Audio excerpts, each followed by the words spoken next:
Olá pessoal, estamos aqui para mais um Nova Lima Podcast. Estamos aqui hoje para um assunto que foi pedido por vários empresários, vários amigos, várias pessoas que conversamos, que tem muitas pessoas que querem saber o que é M&A. M&A que é aquisições e fusões de empresas, né?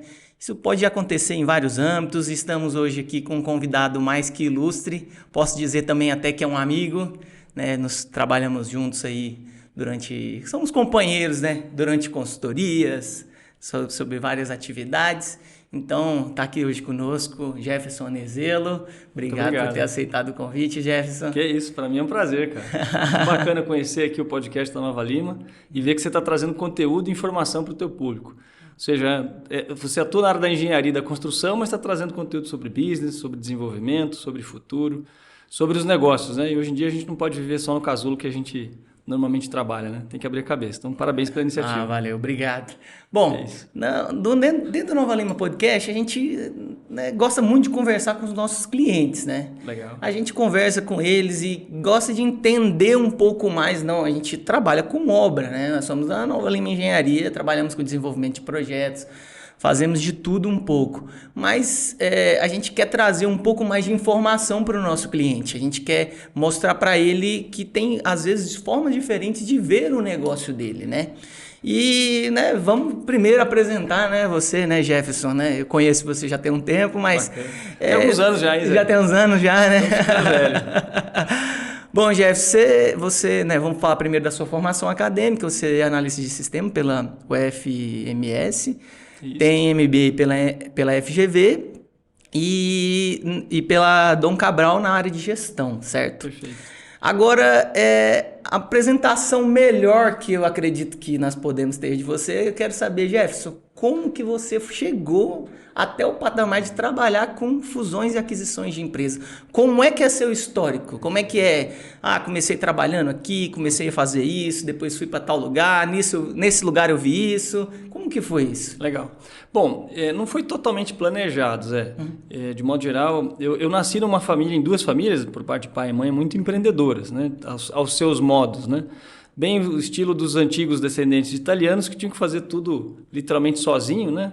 E não tinha muita alternativa a não ser empreender. Então eu sempre tive dentro de casa exemplos de empreendedorismo muito forte, tanto de pai quanto de mãe, meus tios. E isso sempre me deixou com uma pulguinha ali atrás da orelha. Um dia eu tinha que fazer alguma coisa que não era só trabalhar, entre aspas, para os outros, né? Mas eu comecei a minha vida empresarial, enfim, trabalhando uma carreira de trabalho como qualquer pessoa em empresas, né? Só que o primeiro registro que eu tive, a primeira empresa que eu trabalhei na Shell, lá em Campo Grande, eu já tive a oportunidade de passar por uma venda. E aí aquele bichinho me picou de fato. Na época isso... Vou ter que denunciar a idade aqui, foi no fim dos anos 90. Eu tenho pouco cabelo branco, mas é que eu não pinto não, é porque eles aparecem de vez em quando. Mas eu trabalhava na Shell lá no final dos anos 90 e a Shell vendeu. Houve um momento que a companhia decidiu sair de alguns negócios no Brasil.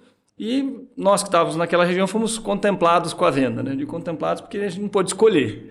E aí eu tive a primeira lição de quando você está numa operação de M&A, de compra e venda de empresas, quando você não tem poder sobre ela.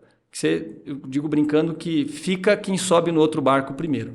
E lá naquele momento a gente estava na ponta, não tinha nenhuma decisão sobre o processo, nos coube simplesmente ir para a nova empresa que chamava Agip, que era do grupo N, dos italianos. A famosa Agip Liquigás era um ativo de mais referência que a Agip tinha no Brasil. E ali eu tive a oportunidade de migrar para vendas e começar uma nova carreira que depois me levou a São Paulo. Fui transferido, depois de um ano, quase 2, eu fui transferido para a sede em São Paulo para trabalhar com análise de investimentos. E isso me gerou mais uma pulguinha. Já tinha acontecido? A venda já tinha acontecido, sim. Isso foi em 98, a venda... Minto, em 2000. Eu entrei em 98, no finalzinho de 99 a operação foi arquitetada e no comecinho dos anos 2000 houve toda a transferência. Para nós, enquanto empregados naquele momento, não foi ruim, porque a gente saiu de uma empresa num dia e se tornou empregado de outra no dia seguinte. Mas muda completamente, né? Uma empresa era de outra. É bom até passar um pouco sobre isso para mostrar até para as pessoas entenderem como é que é fazer parte de uma equipe, de uma empresa que tem essa parte de que é vendida, que é fundida, que acontece esse processo. É até bom, algo interessante para ser explanado. Claro, insisto, quando você está na ponta e você não participa da gestão desse processo, e se você quer ficar, você enxerga oportunidades naquele negócio, muitas vezes as empresas erram também, porque o jogo de um M&A se ganha na integração ou, de fato, na obtenção das possíveis sinergias, né? Exceto quando é um investimento puramente financeiro. Por exemplo, você tem um investidor que vai lá, investe financeiramente naquele negócio, mas não participa, seja da gestão, da estratégia ou, de alguma maneira, não influencia para além do dinheiro. Mas as empresas não são assim, elas se combinam, se juntam, se compram para ganhar escala, para dominar mercados, para eliminar um concorrente, para, enfim, ter algum benefício, ter algum resultado que é não só o dinheiro. E, portanto, naquele momento, por exemplo, eu não tinha participação na gestão, eu estava lá na ponta, então eu não tinha outra alternativa, ou era subir no barco ou era sair dele. Como eu estava no começo de carreira, queria aprender, queria trabalhar, falei, vou entrar nesse barco. De fato, você tem uma mudança muito grande, apesar de ser a mesma atividade, mas empresas diferentes, cada uma tem a sua cultura, e a cultura é algo fundamental, é onde eventualmente se ganha ou se perde um jogo de M&A, obviamente, mas fui para outra área, fui para vendas. E naquele momento, segui minha carreira comercial e tive a oportunidade de ser transferido para São Paulo, que aí eu fui trabalhar com investimentos, com análise de novos negócios da área de combustíveis, né, que era uma distribuidora de petróleo. E ali eu tive a oportunidade de passar pelo meu segundo M&A. Ainda sem muito poder de decisão, mas mais próximo da gestão, respondia à diretoria, tinha algum acesso à presidência e ao conselho do negócio, então tive um pouco mais de participação no processo da segunda venda. Só que aí eu decidi sair. Naquele momento, a própria AGIP decidiu vender os seus negócios do Brasil, os italianos já estavam insatisfeitos, não entendiam como é que a operação aqui funcionava, tributação, era um mercado bastante poluído. Que ano era isso? 2004. Então não tinha, eu estava pensando que seria perto de 2008 ali da crise. Não, você vê, nem pegamos a crise do Lehman Brothers ainda, né? Nessa época eu já estava em outra empresa. Mas aí surgiu essa outra venda em que eu também estava do lado do vendido, então, ou seja, eu estava do lado da empresa que foi comprada. O princípio foi o mesmo, só que aquele barco eu não queria ficar. Essa foi a diferença. Eu não pulei para aquele barco, porque naquele momento o comprador era a Petrobras. A Petrobras distribuidora era uma companhia de capital misto, tinha muita ingerência política, era uma estrutura que não estava relacionada à visão mais moderna de mercado, vamos chamar assim. E aí eu resolvi sair, por isso que quando você está numa operação de compra e venda, insisto, quando você não tem poder sobre ela, você tem que tomar uma decisão rápida. Ou você pula para esse barco ou você sai logo dele, porque você ficar no meio, você vai ficar cozinhando e não vai se mover para lugar nenhum. Então eu decidi sair, seguir a vida para o mercado automotivo, fui trabalhar na MAN, Filtros MAN lá de Indaiatuba na época, eu morava em São Paulo, e fui seguindo minha vida executiva, trabalhando em empresa, até que surgiu a oportunidade de entrar na Bematec. E aí, nesse momento, eu já tinha ali perto dos 30 anos de idade, eu já tive uma posição executiva um pouco mais relevante e tive a oportunidade de participar de processos de M&A. E aí a gente ajudou naquela época, eu e os meus sócios hoje, nos conhecemos um pouco antes, na época da Shell, mas esse grupo que a gente tem na Zaxo hoje, uma parte razoável dele estava nesse projeto. Então a gente teve a oportunidade de fazer aquisições, tivemos a oportunidade de trazer investidores, tivemos a oportunidade de levar a companhia à Bolsa de Valores. Isso em 2007, já tem um tempinho. E ali eu comecei a conhecer o processo do M&A um pouco mais por dentro. Como é que se obtém sinergia, quais são os racionais estratégicos, por que você faz um movimento de capital? Às vezes é trazer um sócio, às vezes é adquirir gente, às vezes é adquirir portfólio, às vezes é adquirir geografia. A Bematec, por exemplo, fez uma aquisição que eu tive a oportunidade de participar nos Estados Unidos, porque tinha uma empresa lá que tinha uma tecnologia que era incipiente no Brasil e era pequena no momento que o cheque, vamos dizer assim, seria mais barato para poder trazê-la para o portfólio. E aí ela foi integrada, trouxe a sua equipe, os seus produtos passaram a integrar a solução da companhia. Mas dali adiante, Zé, eu percebi junto com meus sócios também na época que existia a oportunidade de prestar esse serviço de assessoria financeira, de preparação para movimentos de M&A e execução de movimentos de fusões e aquisições para os empresários. Por quê? Porque M&A, de modo geral, aliás, é um pouco... o termo ainda é ruim, né? Se fala muito M&A de inglês. Em bom português, compra e venda de empresas, né? Aqui eu faço uma anedota que M&A é de Mergers and Acquisitions, né? Fusões e aquisições. Mas eu brinco que é de Misery and Agony. Miséria e agonia, porque às vezes você passa 2 anos tentando a operação, no final do terceiro ela não sai e você tem que aceitar, encarar a realidade e buscar outra, né? A gente já passou negócios que levaram 3 anos e não foram concluídos. É do jogo.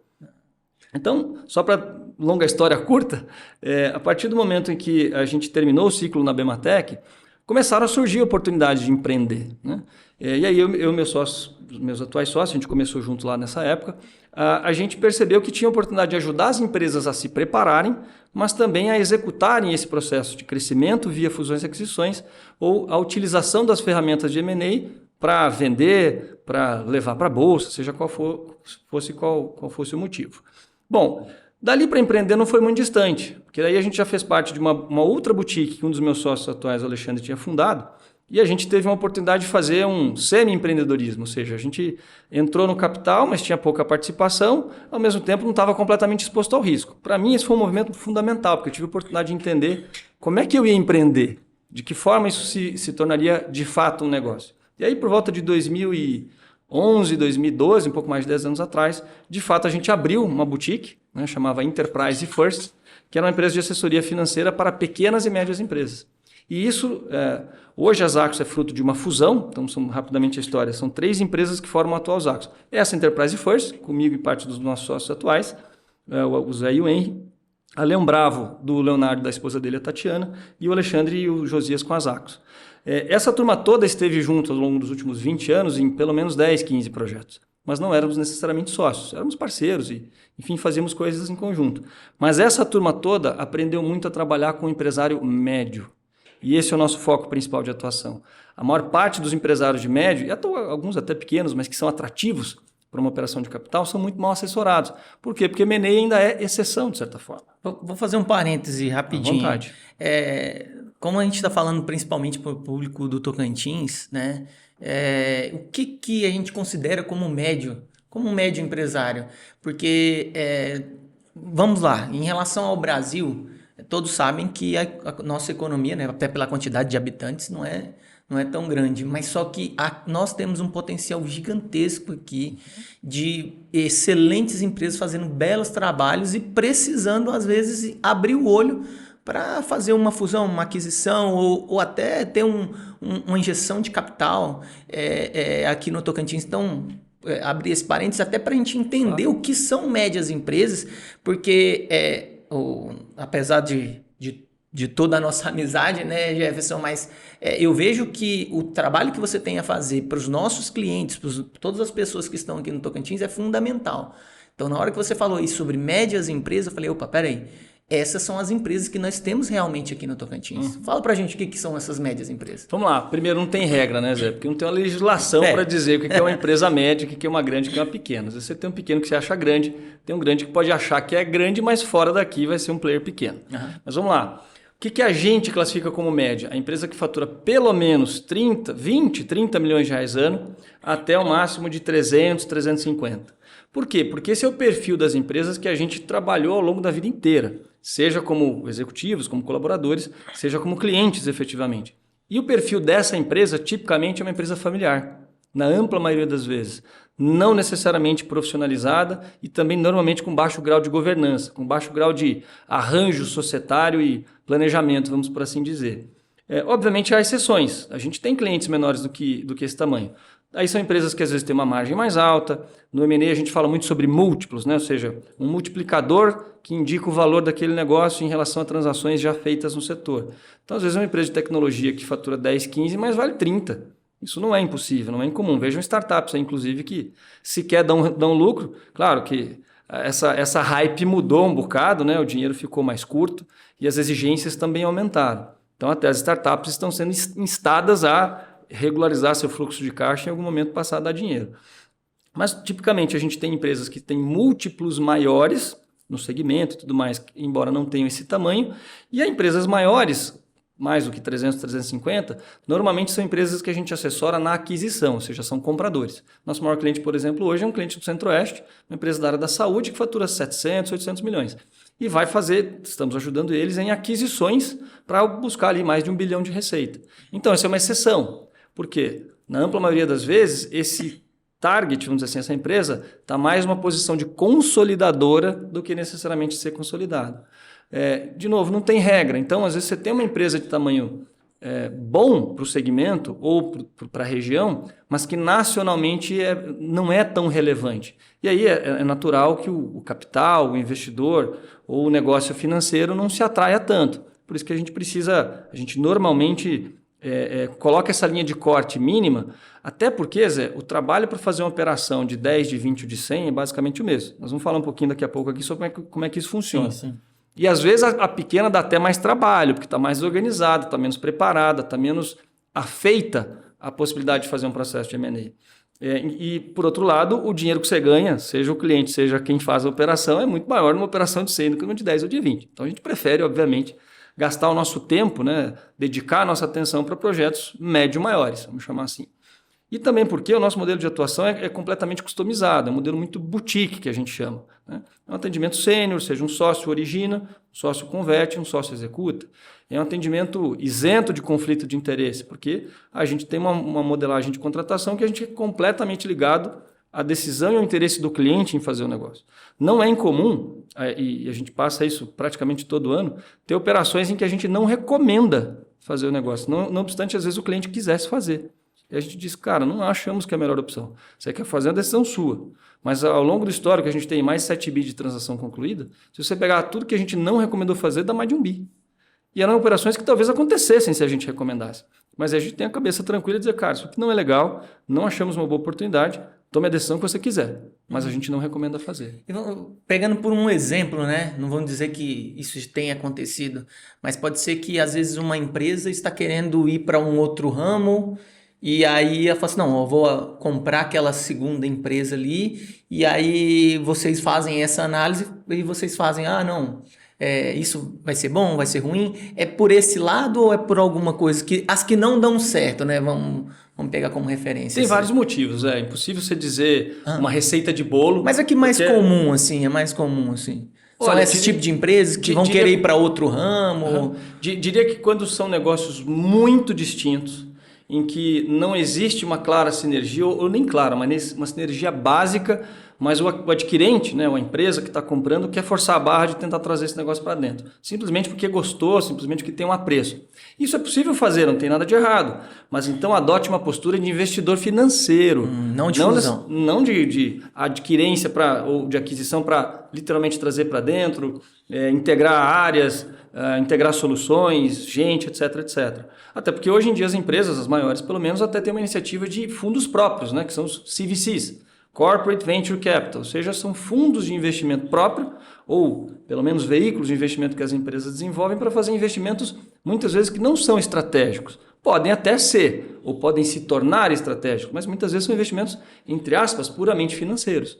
Então, o fato de ser muito diferente e às vezes não integrável o empreendedor ou a empreendedora querer forçar a barra e botar para dentro, fazer a integração, é uma grande possibilidade de dar errado. Naturalmente também, quando você tem negócios com culturas muito diferentes, o famoso jeitão de fazer, os valores base, o modo de operar, e que não tem isso também mapeado.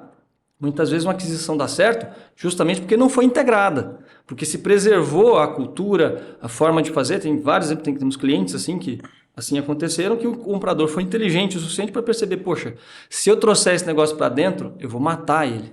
Então eu prefiro deixar ele de lado, não de lado, né, mas à distância, contribuir com o que eu puder de forma mais estratégica, menos operacional. Em algum momento em que esse troço tomar corpo e fizer sentido, a gente vai programar, eventualmente, por exemplo, uma combinação. Mas eu diria que são os dois principais, não são os únicos, porque você pode ter, por exemplo, uma dificuldade de integração tecnológica. Hoje em dia não é impossível, você tem uma infinidade de soluções de tecnologia para tudo quanto é jeito. E muitas empresas, inclusive no segmento que a gente atua, que são os médios, elas têm as suas próprias soluções, que elas desenvolveram dentro de casa. Isso não conversa com o mercado, em 99% das vezes. E aí, eu digo brincando, a história de asfaltar o caminho da vaca, né? A vaquinha continua fazendo o mesmo caminho torto, só que agora ela está andando no asfalto, não está andando mais na terra. E isso para o M&A é a senha do insucesso. Então você precisa mapear isso claramente. Estou sendo simplista, mas tem que mapear a gente, mapear a cultura, mapear processo, mapear a tecnologia. Os principais fatores que levam você, por exemplo, se for um comprador, a identificar naquele ativo um potencial ponto de interesse. Por que você está comprando?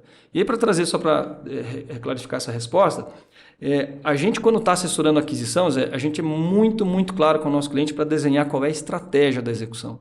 E principalmente do que você quer comprar e do que você não quer. Porque o risco de perder tempo, energia e dinheiro fazendo uma operação errada é enorme. Então, o que a gente faz quando a gente começa uma operação de buy side? Né? M&A são, vou falar os termos em inglês, depois a gente traduz, mas M&A é dividido normalmente em 2 grandes pedaços. Sell side, quem está vendendo. Buy side, quem está comprando. Claro, tem fusão, tem joint venture, a gente pode explorar isso um pouquinho mais. Mas, grosso modo, 80%, 90% das operações estão desses 2 lados. Quando a gente está no lado de quem quer comprar, a primeira coisa que a gente senta para olhar é qual é a estratégia de aquisição. Você quer comprar para quê? Qual é o objetivo? Só porque você está com caixa? Só porque você quer eliminar a concorrente? Só porque você tem um ego inflado, você quer inflar ainda mais para dizer que saiu comprando? Isso daí é perigoso, né? M&A, a gente fala brincando, é glamuroso, né?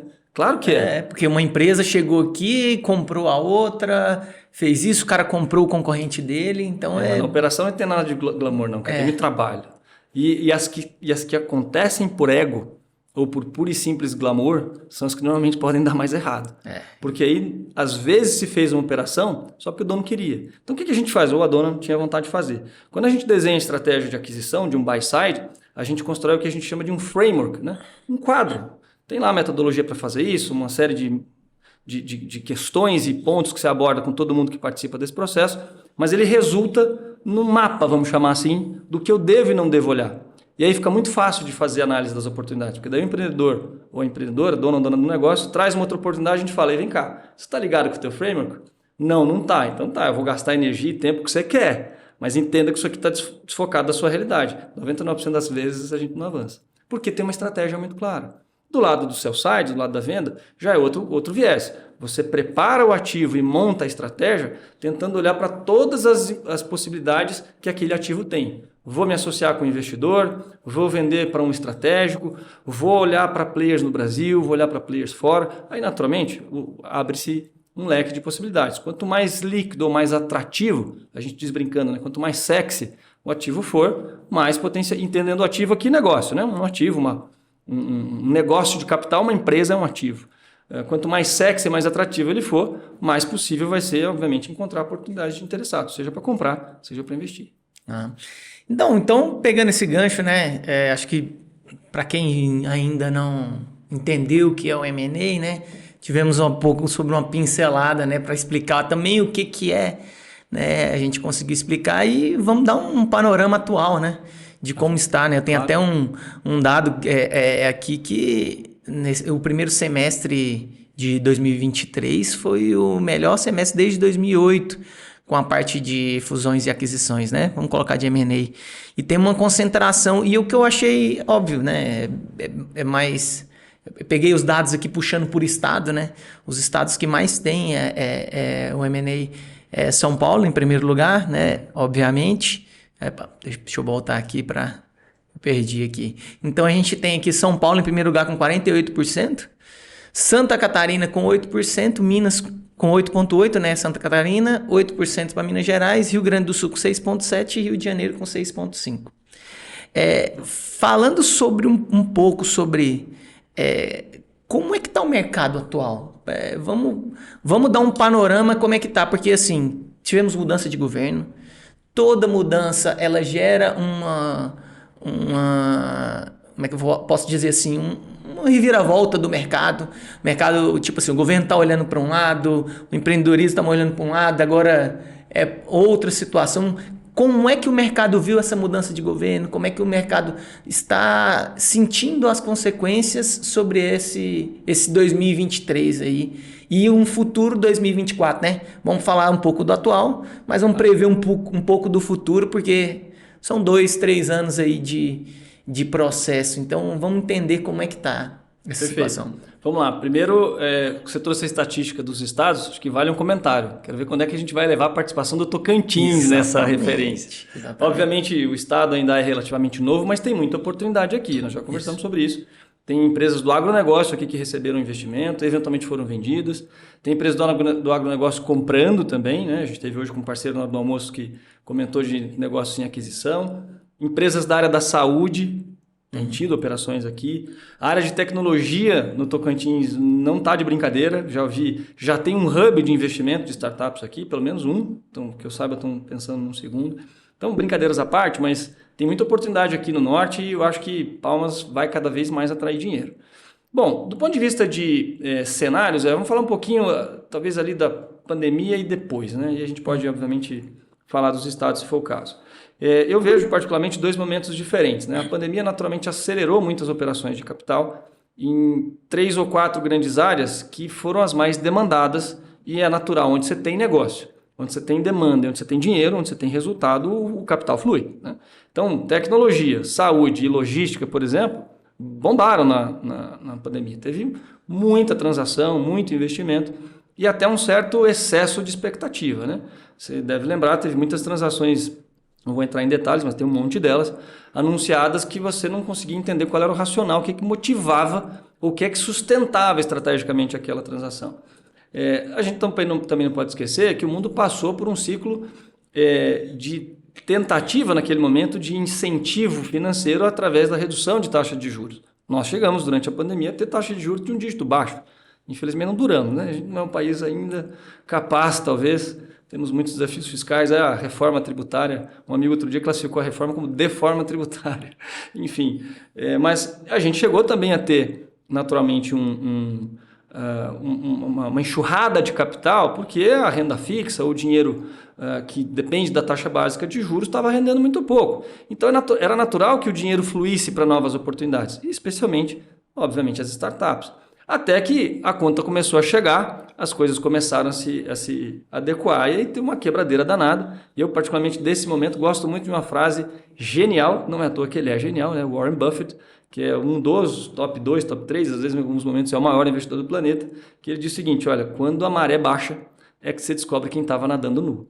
E foi o que aconteceu, né? A maré baixou, o dinheiro encurtou, as taxas de juros voltaram, os desafios econômicos se engrandeceram e aí quem estava exposto, perdendo a brincadeira bumbum na janela, acabou não conseguindo dar continuidade, muitas quebraram, muitos tiveram que fazer captações, valuations, que a gente chama de down rounds, né? Ou seja, reduzir o valor da captação, o valor do valuation para uma futura captação e alguns até que infelizmente deixaram de existir. Vamos pegar para a nossa situação aqui, principalmente o agronegócio, né?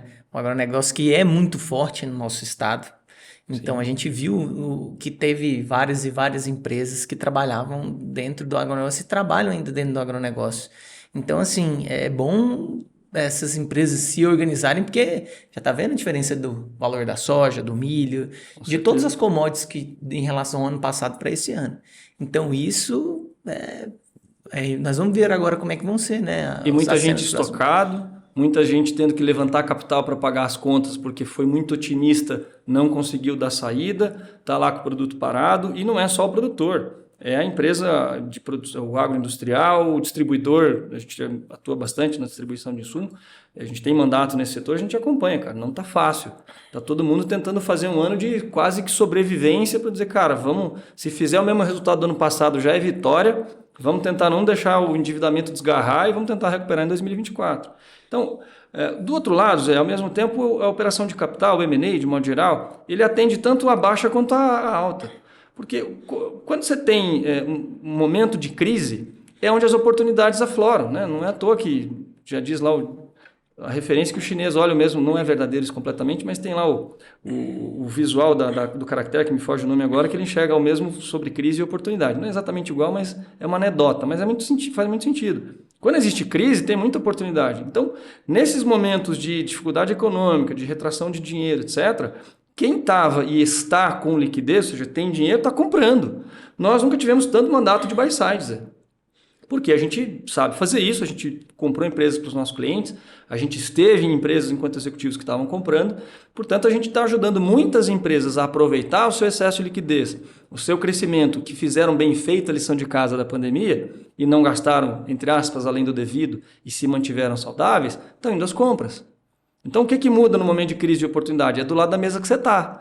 Porque quando o mercado está hypado, ou seja, está todo mundo botando dinheiro, está fluindo dinheiro da Compé. Todas as empresas estão valendo muito a grana. Exato. E aí, às vezes é difícil fazer negócio também, porque as expectativas ficam muito fora da realidade. O que esse desafio econômico, de saúde, geográfico, político, seja o que for, tem feito? Porque tem as guerras também que têm contribuído, infelizmente, para essa estatística.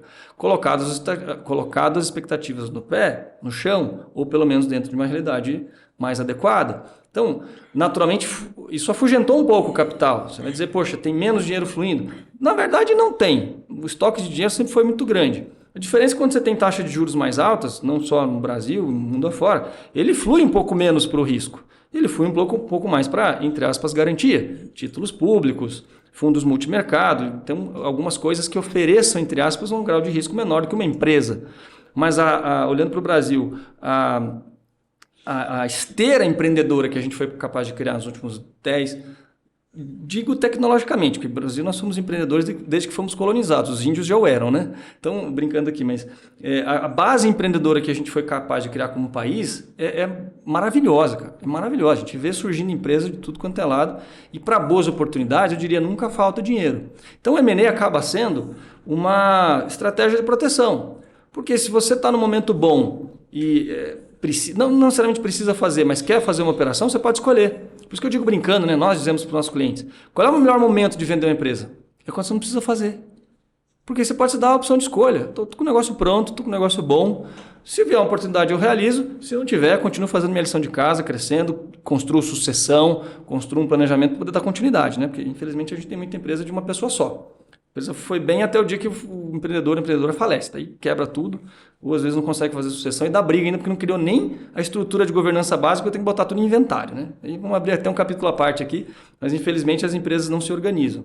E quando você está do lado do comprador, quando a crise existe, é a melhor hora para comprar, porque aí os valuations caem, as expectativas se adequam e o teu dinheiro passa a valer mais, né? O que não quer dizer necessariamente, por exemplo, que a gente ter taxa de câmbio desfavorável para nós e favorável para o investidor estrangeiro vai ser suficiente para atrair o dinheiro para cá. Não, o dinheiro vai querer olhar oportunidades para além do benefício que a taxa de câmbio do dinheiro vai oferecer. Tem oportunidades que justificam a vinda desse investidor? Ah, legal, o câmbio é só um plus, né? O que a gente diz brincando, plus a mais adicional. Mas a base, o fundamento, a sustentação continua sendo a mesma. Então, resumindo, M&A existe tanto no momento de crise, tanto quanto no momento de euforia. O que você precisa fazer? Tentar se posicionar no lado certo da mesa, onde existem as oportunidades. O que nós fizemos do ano passado para cá? Aceleramos a qualificação da nossa prospecção, obviamente, para tentar pegar os ativos melhor qualificados, porque sempre tem empresa boa, mas principalmente também atuar mais no buy side, ou seja, ajudar mais empresas a fazer aquisição, porque tem um monte de gente comprando, Zé. A gente às vezes esquece que tem uma porrada de empresas Brasil e mundo afora, com capacidade de fazer, com interesse. Outro dia nos deparamos com um player mexicano no agro, entrando aqui no Brasil, ninguém nem sonhava que o cara estava aqui, ou querendo entrar. Nunca tinha operado no Brasil. Não foi uma operação que a gente assessorou, mas a gente acompanhou, porque a gente tem cliente no setor e já estamos de olho nos players estrangeiros. Mas vem cá, você veio para cá, a gente tem mais oportunidade para você. E isso é parte do nosso trabalho. A gente, digo brincando, a gente tem que sentir o cheiro, você tem que rastrear o capital. Por isso que a gente atua também em startups. Startups, novos negócios, com as suas restrições, né? Não um negócio muito pequeno ou em fase muito inicial, que a gente não consegue ser viável. Mas porque aonde começa a fluir dinheiro, eventualmente esse capital vai aumentar, e um dinheiro pequeno hoje vai ser o dinheiro grande amanhã. Então não adianta olhar só um dinheiro grande já está. Tem que olhar as duas coisas, né? Famoso olho no peixe, um olho no peixe e outro no gato. Então a gente também tem que ser cuidadoso para entender onde é que a gente gasta energia, onde é que a gente prospecta e onde é que estão as oportunidades. Falando um pouquinho sobre o processo, né? Acho que nas nossas conversas, né, em relação a M&A, né, eu sempre falo que, conversando, a gente vê que toda empresa tinha que estar preparada para M&A a qualquer momento, né? Concordo em gênero no grau. Porque a partir do momento que você prepara a sua empresa para ser vendida, ou fazer uma fusão, ou sei lá, fazer uma aquisição, você levanta todos os números dela. É igual você vai oferecer um produto, né? Me corrija se estiver errado. Se você vai vender um produto, eu tenho que mostrar, né, o porquê que ele é bom, como ele é bom, quais são os números dele. Então, por esse lado, como que eu vou preparar, né? Como é que é o processo de preparação de uma empresa? Como é que... Porque, assim, a maior dúvida que eu vejo dos empresários é falar assim, não, beleza, qual é a hora de começar? Como começar? Como é que é o processo? Como é que eu deixo ela preparada para fazer o M&A? Porque... deixando ela organizada, eu consigo ver melhor os números dela. Às vezes sua empresa está indo para o buraco e você não...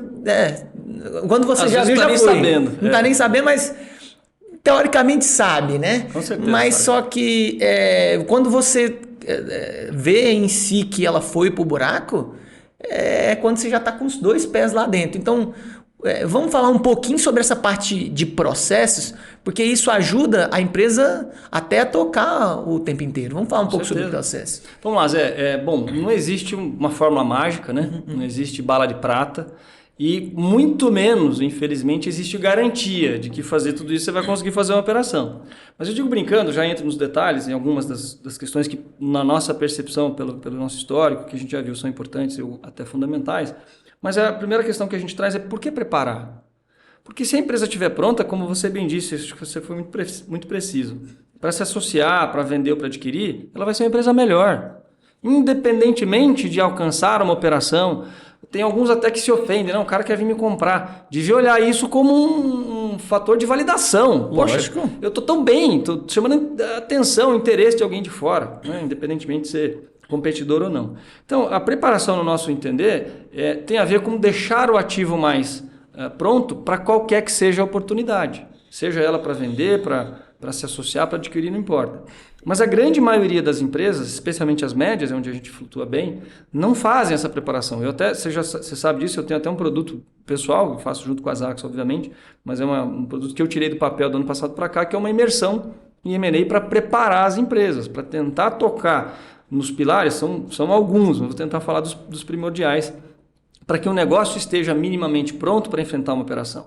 E aí eu tentaria resumir isso tudo usando uma única palavra. E para mim a palavra se chama organização. É óbvio, talvez um tanto simples dizer assim, né? Mas se você pensar na organização de números, ele é um pedaço.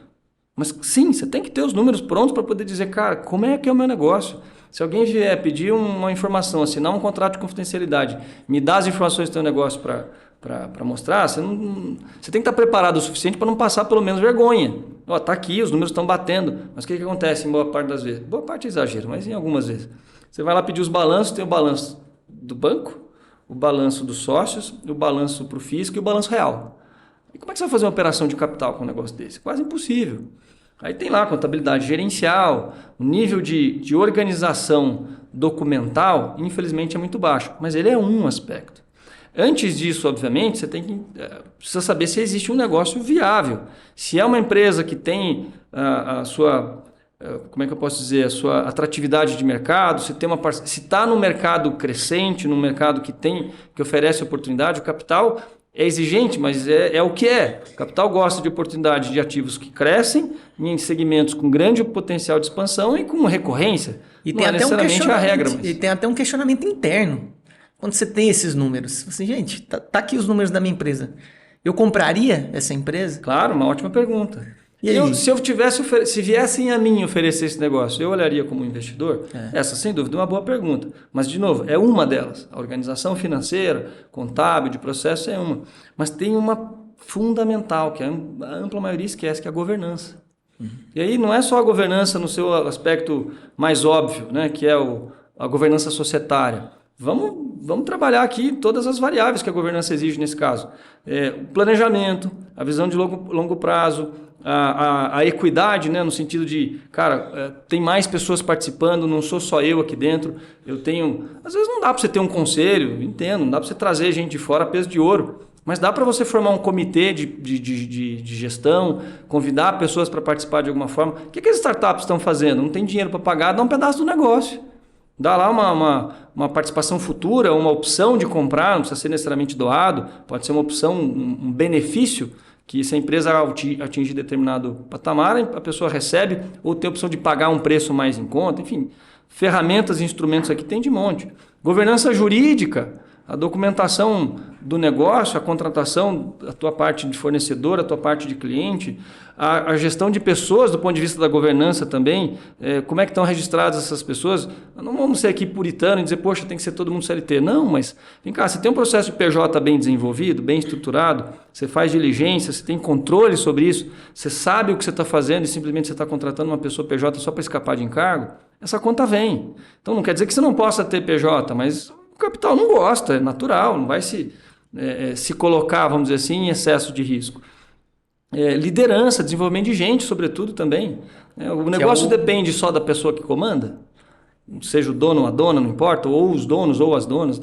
Enfim, um negócio desse é mais difícil de vender, porque quem comprar, se você sai no dia seguinte e a empresa para, como é que o cara vai comprar? Era isso que eu ia falar, estava tendo uma conversa entre empresários esses dias para trás e todo mundo fala a mesma coisa.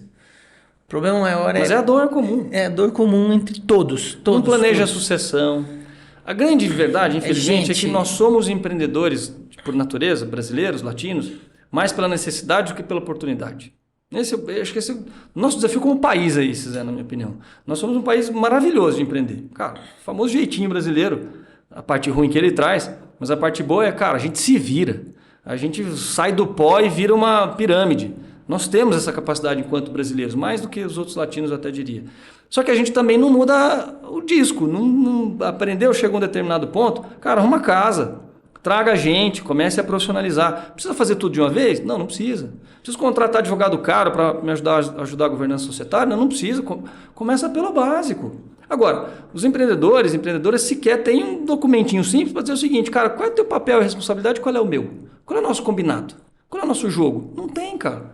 Tem lá a governança societária, por exemplo, lastreada só no contrato social, aquele que vai para a junta. Não serve para nada, né? Desculpa a expressão, não serve para nada. E, enfim, coitados dos contadores, quer dizer, sobra para eles, né? Aí o cara fala assim, mas é o que tem sim, porque é o modelo padrão, então gasta, traga alguém, não precisa ser, de novo, fora da casinha, mas... E ao mesmo tempo não precisa querer fazer tudo de uma vez só, vai aos poucos, mas insisto, governança, a organização, claro, documental e financeira, e gente, né, desenvolvimento de liderança, sucessão fundamental. São 3, talvez, os pilares mais importantes. Claro, aí tem planejamento, tem controladoria, gestão de caixa, tem auditoria, se possível. Hoje em dia, aliás, não é incomum a empresa média ser auditada.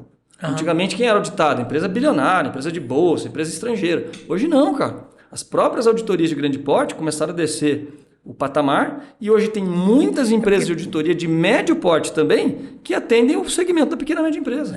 A Deloitte, que é uma das principais empresas aí, a gente tem empresas aqui no estado, várias, né, que já tem balanço auditado pela Deloitte. Pela Deloitte, que é uma Big Four.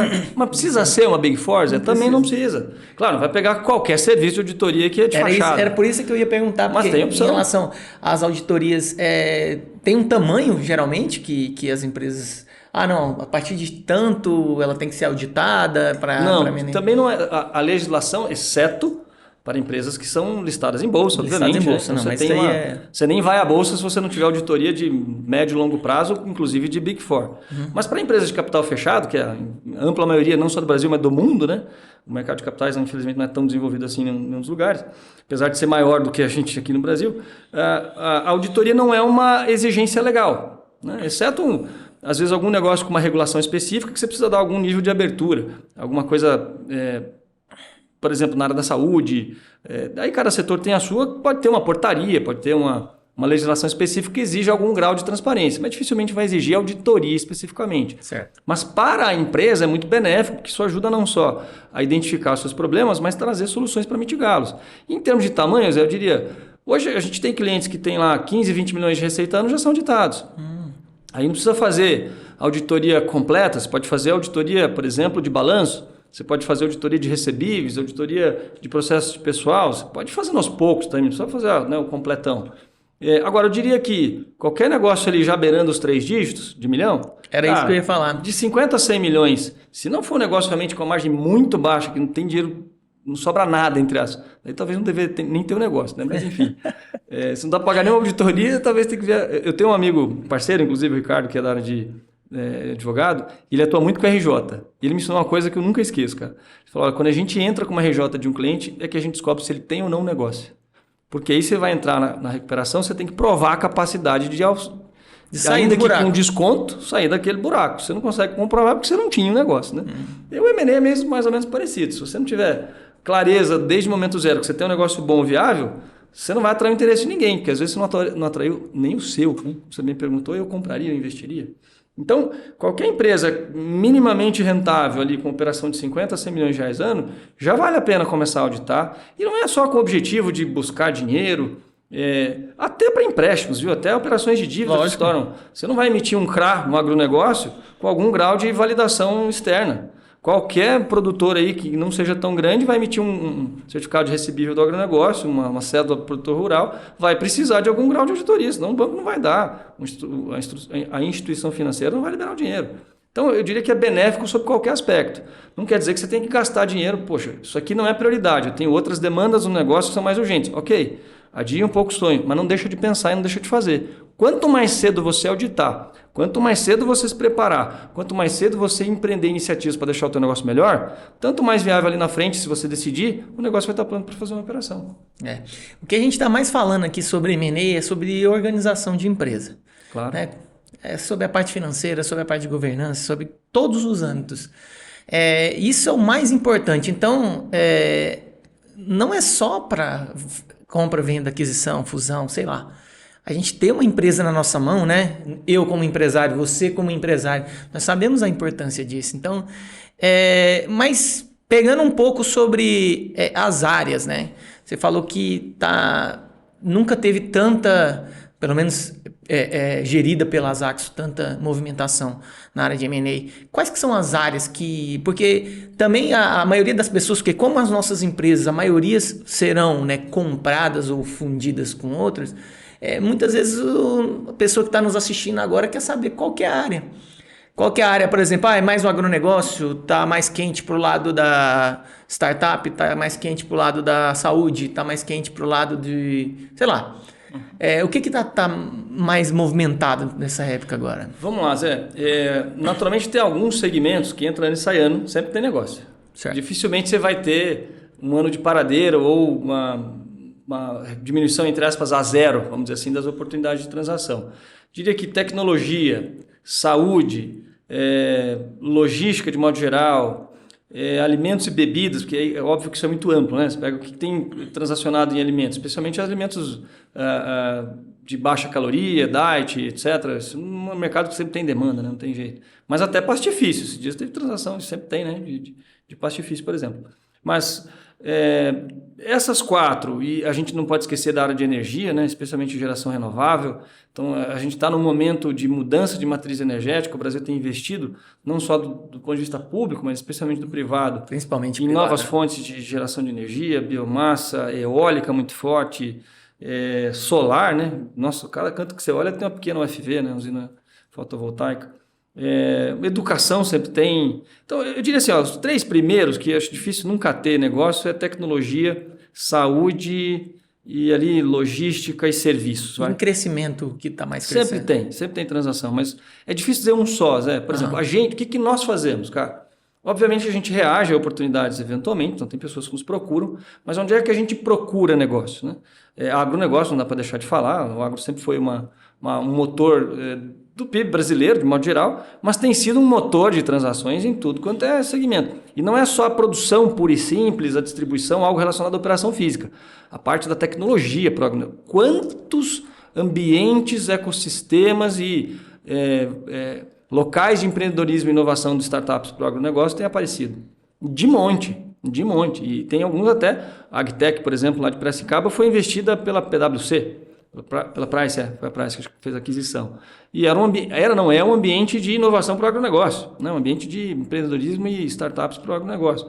Então, obviamente, a gente olha agro, tecnologia, saúde, educação, alimentos e bebidas, finanças, energia e logística. Esses são 7 ou 8 que a gente ativamente procura oportunidades e faz aquele rastreio, como eu falei, o cheiro do capital para identificar oportunidades. Tanto é que são segmentos que a gente mais tem em operação. Hoje a gente tem por volta de 15 mandatos, todos eles mais ou menos dentro dessas áreas todas. Mas às vezes surgem outros segmentos. Tem muitos outros segmentos, a indústria tem menos transação, naturalmente, tem valorações um pouco mais baixas, mas você pega um negócio de indústria 4.0 voltado para a transformação digital, teve um negócio lá na região sul que foi adquirido por um grande player mundial. Então, tem muito a ver com a especificidade e com o nicho também. M&A não deixa de ser, às vezes, feito por uma necessidade específica ou para atender algum nicho.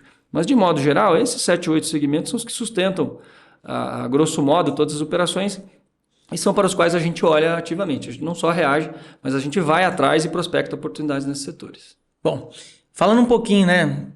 Vamos dar uma pincelada aqui sobre startups, né? Que eu vejo que você, no seu currículo, né? Você tem, dentro da Azaxo também, vocês têm a parte de mentoria financeira para startup, ecossistema inovador, incubação de startup. Como é que esse trabalho, principalmente, como que vocês trabalham com as startups? Como é que é? Vamos lá, são dois modos. Bom, primeiro, para deixar as expectativas claras, a gente não incuba nem acelera nenhuma startup. Nós não somos o ecossistema de incubação nem aceleração, não é o nosso foco. Mas, obviamente, a gente não pode ficar de fora desse jogo, porque, como falamos, onde vai o dinheiro menor às vezes no começo, onde pode estar o dinheiro grande lá na frente. Fora que o mundo... porque, só fazer um parênteses, porque tem muita gente que às vezes, né, quer investir numa empresa pequena que tem um potencial de crescimento gigantesco e muitas pessoas estão ligando startup só a parte de tecnologia. Não, de modo algum. Então, assim, é só para desmistificar isso daí. Então, conte, só startup discordando. Tem a ver, aí uma visão muito pessoal, cada um tem a sua definição de startup que quiser, né? Mas startup é um negócio, no meu entender e pelas experiências que a gente tem, é um negócio escalável que muda algo de maneira relevante, que tem um grande potencial de crescimento e que entrega uma solução potencialmente inovadora, usando tecnologia ou não. Tipicamente usa tecnologia, mas não quer dizer que às vezes usa tecnologia para fazer o processo, pode ser parte da entrega, pode ser parte da solução. A tecnologia, por vezes, não é o pilar principal. Às vezes é um processo, às vezes é um conhecimento, enfim, seja lá o que for. Então, startup não tem a ver necessariamente com tecnologia. É até comum a gente associar, né? Infelizmente, ou felizmente, não sei, mas startup é muito mais do que só tecnologia, né? Eu até brincando, eu falo, tem vários amigos da área de tecnologia também, eu sou formado em análise de sistemas, mas eu não atuo, né? Nunca atuei profissionalmente, atuei na área acadêmica. Eu sempre brinco que só duas coisas na Terra tem usuário: droga e TI. Então, por isso você já compara como é que a banda toca, né? Brincadeiras à parte. Mas a tecnologia não é um fim em si. A gente, enfim, hoje em dia eu falo brincando, né? Como é que você qualifica o que é o Mercado Livre? O Mercado Livre, todo mundo entende como marketplace, mas ele é um grande player de tecnologia, massivo e de logística. Claro, o marketplace é o ganha-pão, né? Transacionando ali que ele faz dinheiro. Mas sem a tecnologia e sem a logística ele não seria nada. Então ele é uma empresa de quê? Na minha cabeça é muito mais uma empresa de tech log do que de venda. Eu vou dar até um exemplo do AliExpress. Eu vi uma propaganda lá na China, lá nas grandes cidades lá não lembro se é do Alibaba ou do AliExpress, que é do mesmo grupo, que eles entregam em 2 horas o seu pedido nas grandes cidades. Aí eu fico pensando, né? A logística, como é que os caras trabalharam isso daí dentro das grandes cidades para depois chegar lá e desenvolver realmente a parte de venda, tudo casar certinho. Então, assim... Pensa em 2 horas aqui no Brasil, saindo de São Paulo, chegando em Araguaína. Nossa Senhora, Deus me livre. Nem teletransporte resolveria. Nem teletransporte resolve. Mas como é que a gente atua aí em startups, rapidamente? Uma, naturalmente, assessorando, de fato, seja em venda ou aquisição. Quem é que a gente assessora a startup em aquisição? Madeira, por exemplo, foi um dos nossos clientes. Quando já está grande e robusto o suficiente, tem condição de gerar dinheiro ou buscar dinheiro no mercado para fazer um processo de aquisição. Então, não é uma startup nascente, tipicamente. Esse é um dos modelos. Nas startups que já estão também com algum grau de robustez para fazer um movimento de capital, de venda ou de captação maior, a gente também consegue fazer. Então, tipicamente ali, usando o modelinho padrão de crescimento de startups, uma série A, série B, série D, C ou D, ou seja, as captações de maior monta em que vão significar um plano de negócio mais robusto ou tamanhos de cheque maiores. As startups que têm, e existe um monte delas, obviamente, uma esteira de crescimento, um estágio menor, um investidor anjo, um investidor de menor cheque, a gente tem mais dificuldade de atuar, porque não casa com o perfil do próprio investidor a quem a gente acessa, né? Então, se surgir uma startup para falar assim, poxa, eu preciso buscar 500k, 1 milhão. Difícil, a gente pode fazer uma ponte, pode fazer indicações. Sempre parte do pressuposto que alguém vem perguntar alguma coisa, pedir alguma ajuda, a gente não pode negar, né?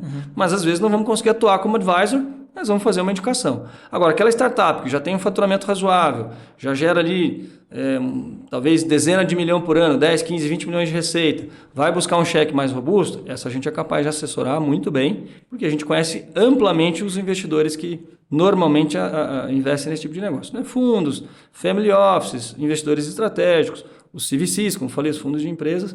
Então a gente assessora as startups no estágio um pouquinho mais robusto, quando elas já estão mais capazes de fazer uma operação de capital maior. Agora, tem a segunda opção.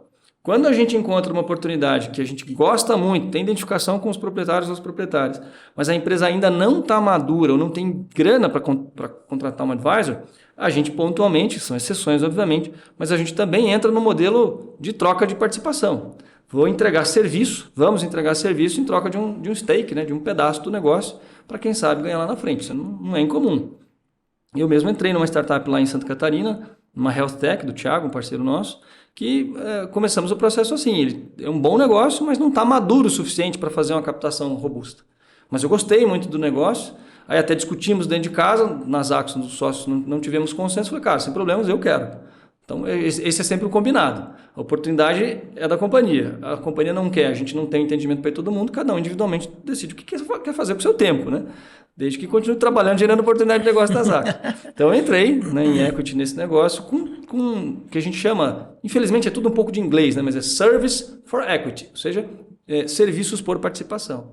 Então, mas é um modelo bem mais restrito, obviamente, em que a gente atua trocando a nossa remuneração por um pedaço do negócio.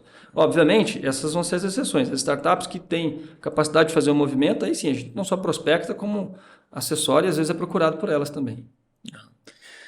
Bom, Jefferson, chegamos no nosso tempo. Queria agradecer a presença. Isso foi bastante informativo. Várias vezes que a gente conversa com alguns empresários, muitas pessoas querem entender um pouco mais sobre isso. E vou deixar aqui na descrição tanto o site, né, as redes sociais. Vou deixar todas as informações, tanto das Axos como do Jefferson. E gostaria de agradecer, né, vocês estarem aqui até esse momento. E pincelar um pouco sobre o nosso próximo assunto, né? Nós vamos falar sobre o mercado imobiliário, né? Tanto voltado para o Tocantins como o padrão Brasil. Então, obrigado, pessoal, por estarem aqui e até mais.